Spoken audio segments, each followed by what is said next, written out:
September 22, 1993. Amtrak's Sunset Limited slams into a bridge near Mobile, Alabama, and derails.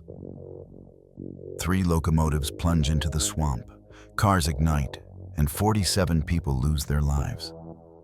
It is the deadliest crash in Amtrak's history, and it begins with a mistake no one saw, and a warning system that didn't exist. Hours earlier, the Sunset Limited had left New Orleans, heading east toward Miami. On board were 220 people, passengers tucked into bunks, reading in their cabins, or fast asleep in coach. The train was on time. It entered Alabama's Mobile-Tensaw River Delta just before 3 a.m., a quiet, foggy stretch of swamp and water. The train's crew saw nothing unusual. The bridge ahead looked fine. The signals were green. But something had gone very wrong. Earlier that night, a towboat pilot named Willie Odom was steering a barge through the same dark waters. It was a routine trip. The fog was dense, visibility near zero. Odom had radar in front of him, but he wasn't trained to read it. And in the darkness, he made a quiet, almost invisible mistake. He turned into the wrong channel. Instead of staying in the open waterway, he veered into a smaller, unused path, one that led directly to the big Bayou Railroad bridge. The bridge wasn't marked. There were no lights or sensors, no warning beacons, no signs. And Odom didn't know he was even near a rail line.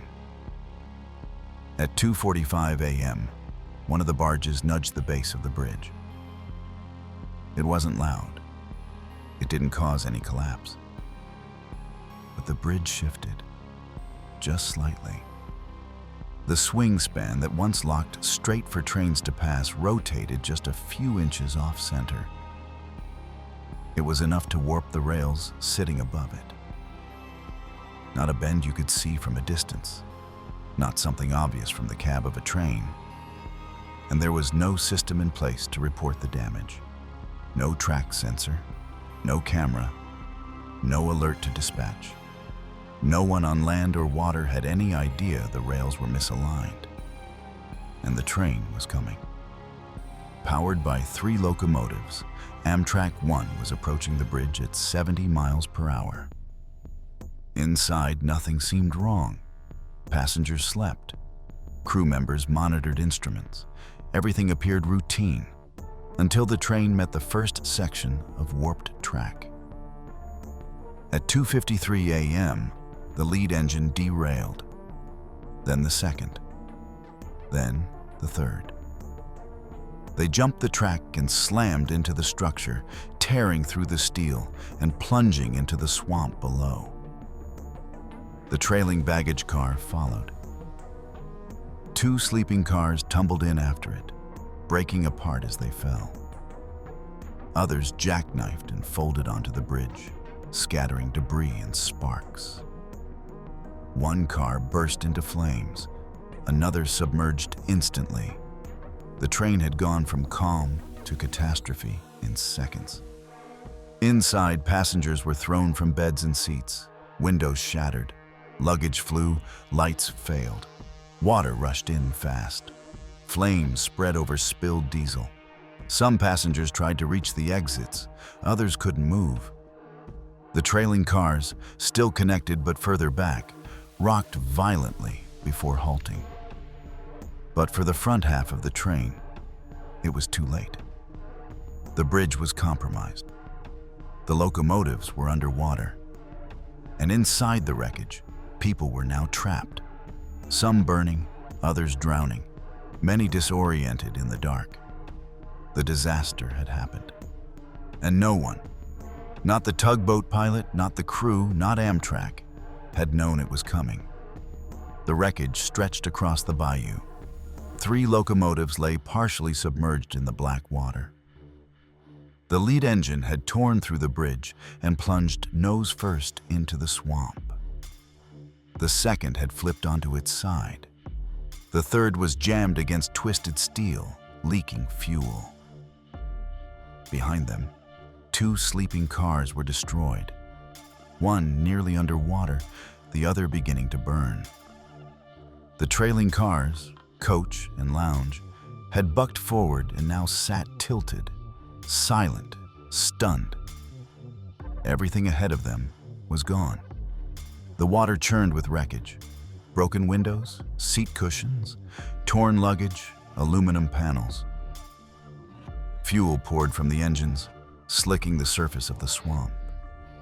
And beneath it all, people were trapped. Inside the submerged cars, passengers flailed in darkness. The sleeping compartments had filled in under a minute. Lights were gone. Direction was meaningless. Some were thrown across their cabins. Others woke already underwater, gasping and disoriented. The air was heavy with smoke and steam. Some tried to scream, but the darkness swallowed their voices. Others reached out blindly, hoping to feel a wall, a door, a hand, anything. A few found windows. One man shattered glass with his elbow and pulled himself through, blood streaming down his arm. A woman jammed her shoulder against a broken panel until it gave way. Another swam upward into the ceiling and found air trapped beneath the roof. Outside, survivors began to surface, gasping, shivering, calling for help. Some clung to floating debris. Others tried to swim through thick, oil-slicked water. Flames ignited across the bayou. The fuel from the ruptured locomotives caught fire, drifting across the surface in streaks of orange and blue. Passengers who had escaped into the water now found themselves surrounded by it. Smoke blanketed the wreckage. Some jumped from standing cars to escape the heat. Others dove in to help drag people out. There were no floodlights, no sirens, no roads nearby. The only light came from the fire. The only rescue came from within. A towboat captain passing through the delta spotted the glow. He radioed a chilling report. Train derailment, bridge collapse, smoke over the swamp. Within minutes, emergency teams mobilized across Mobile County.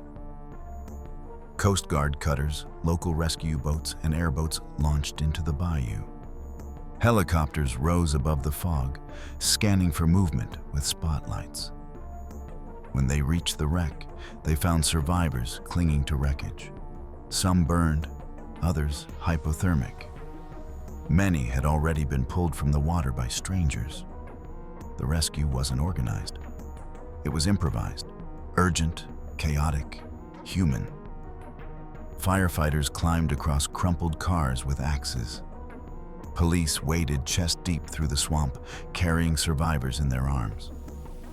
One crew member had gone back into the sleeper car twice before responders arrived. Others were found holding on to each other, floating together in silence. By dawn, the full scale of the disaster was visible. The bridge had fractured under the locomotives.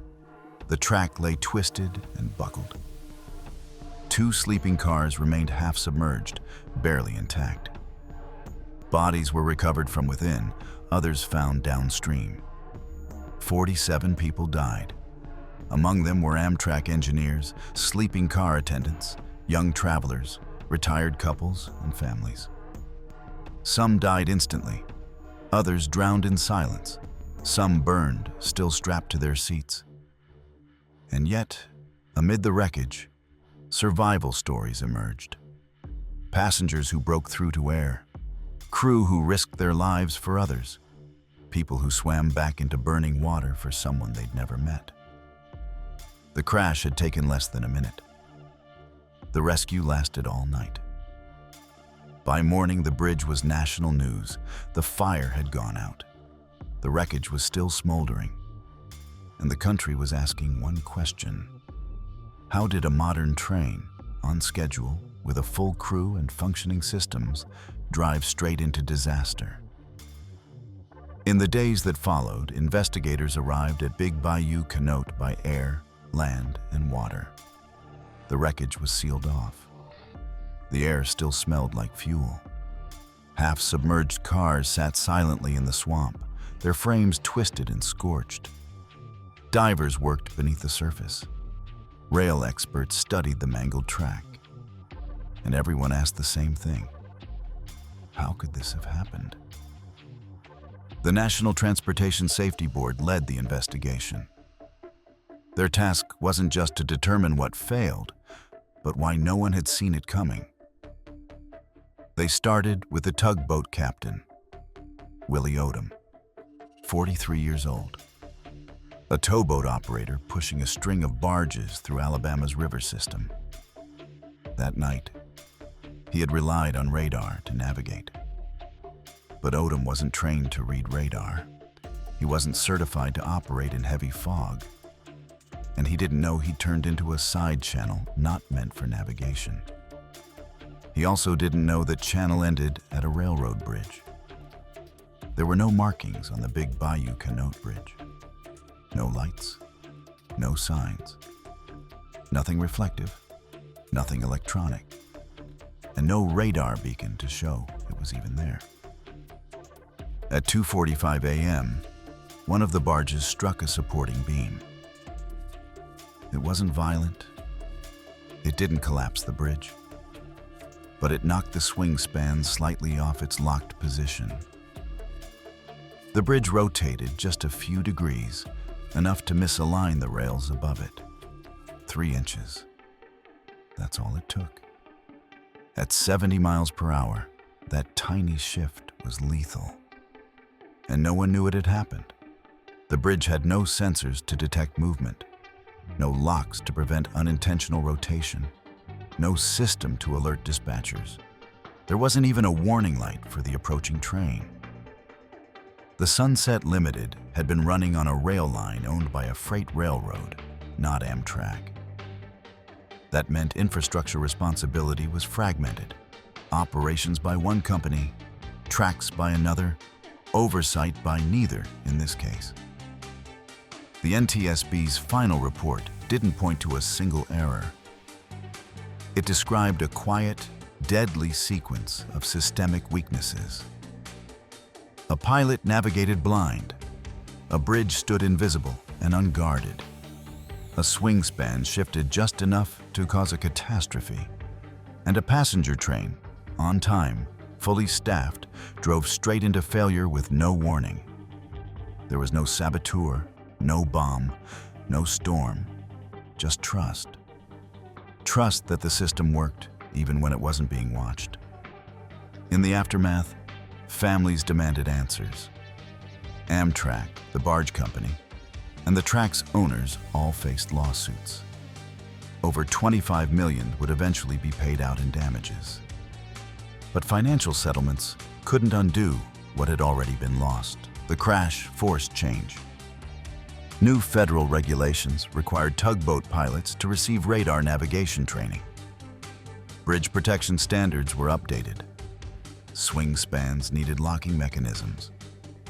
Monitoring equipment became mandatory in areas shared by freight and in passenger traffic. Across the country, rail companies reviewed every place their tracks crossed water. Still, some facts refused to fade. The bridge hadn't collapsed. The train wasn't speeding, the weather hadn't forced the accident. This wasn't a storm.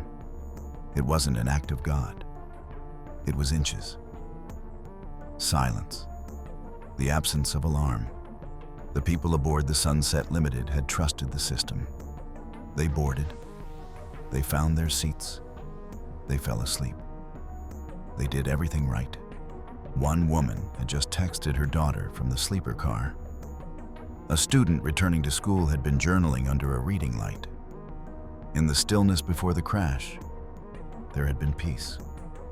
And then, none. The crew followed every protocol. The engineer drove by the book. The dispatchers saw nothing unusual. And still, 47 people died. Not because of one man's mistake, but because no one, not the tugboat, not Amtrak, not the track owners, was watching the same thing. No one saw the cracks between systems until a train fell straight through them. What failed that night wasn't just a bridge. It was belief. The quiet, deadly kind that assumes danger only exists when it's already visible.